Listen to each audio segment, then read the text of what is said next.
In the heart of Lagos, where the sun rose fiercely over crowded streets and the air buzzed with endless movement, lived a poor food seller named Sola Adi. Every morning before dawn, Sola pushed his wooden food cart from his one-room apartment in Mushin to a busy junction near His cart was old, the wheels squeaked, and the paint had long faded, but the aroma of his food never failed. He sold hot rice, beans, and stew, cooked with care even when ingredients were scarce. Sola was poor, but he carried himself with quiet dignity and a heart that refused to harden despite life's cruelty. Not far from where Sola parked his cart sat a homeless widow named Mama Zainab. She was thin, her wrapper always neatly tied despite being worn, and her eyes carried both sorrow and strength. She slept near an abandoned shop, shielding herself from rain with old curtains. People passed her daily, some avoiding her gaze, others muttering insults, but no one truly saw her. No one except Sola.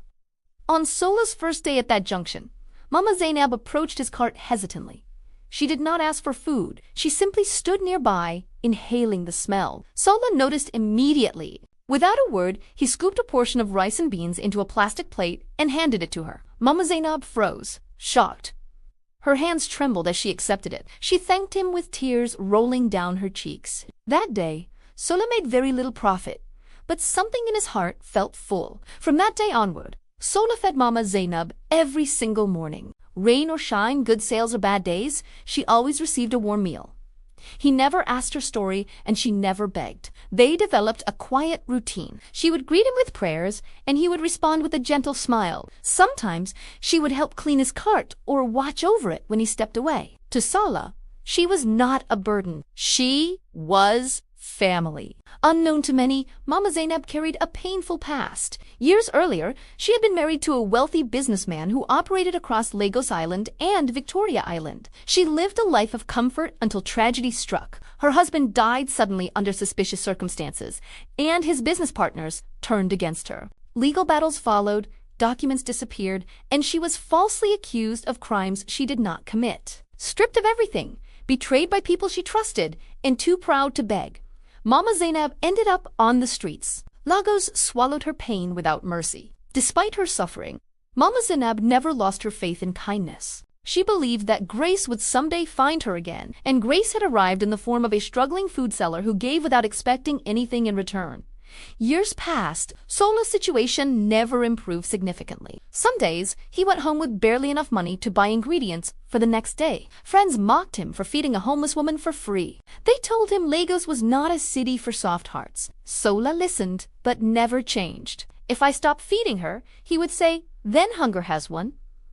One morning, something unusual happened. A convoy of luxury cars pulled up near the junction. People gathered, curious and excited. From the lead car stepped a tall, well-dressed man with silver hair and sharp eyes. His presence commanded attention. This was Mr. Khalid Hassan, a billionaire investor and one of the most powerful businessmen in Nigeria. He had returned from abroad after many years, searching for one person.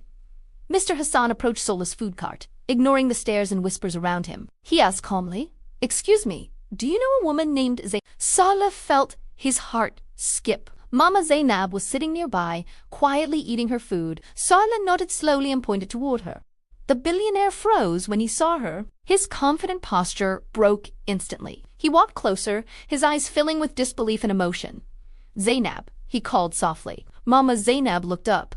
At first, she did not recognize him. Then her hands began to shake. Tears streamed down her face as she whispered his name. Mr. Hassan fell to his knees right there on the dusty Lagos street. The crowd gasped. Years earlier, Mr. Hassan had been Mama Zainab's younger brother. After her husband's death, she had sent him abroad to protect him from the enemies circling their family. She lost contact with him soon after.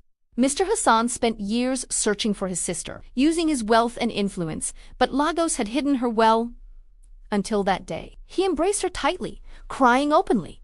He listened as she told him everything. The betrayal, the false accusations, the streets. And then she pointed at Sola and said, "This man saved my life. He fed me when no one else would." Mr. Hassan turned to Sola, his expression filled with awe. He asked Sola how long he had been feeding her. "Every day," Sola replied simply. The billionaire stood up, removed his jacket, and placed it over Sola's shoulders. "A man who feeds my sister feeds my soul," he said. Within weeks, Mama Zainab was restored. Her name was cleared. Properties were returned. Justice was served against those who wronged her. But Mr. Hassan did not forget Sola. He financed Sola's dreams beyond anything Sola had ever imagined. The small food cart became a chain of modern food outlets across Lagos. Sola employed people from the same streets that once mocked him. Yet despite his new wealth, Sola remained humble. Every morning, he still visited the junction where it all began. Mama Zainab insisted that one of the outlets always serve free meals to the homeless, because kindness, when planted in Lagos soil, does not die, it multiplies. And Grace always remembers the hands that offered it when no one was watching.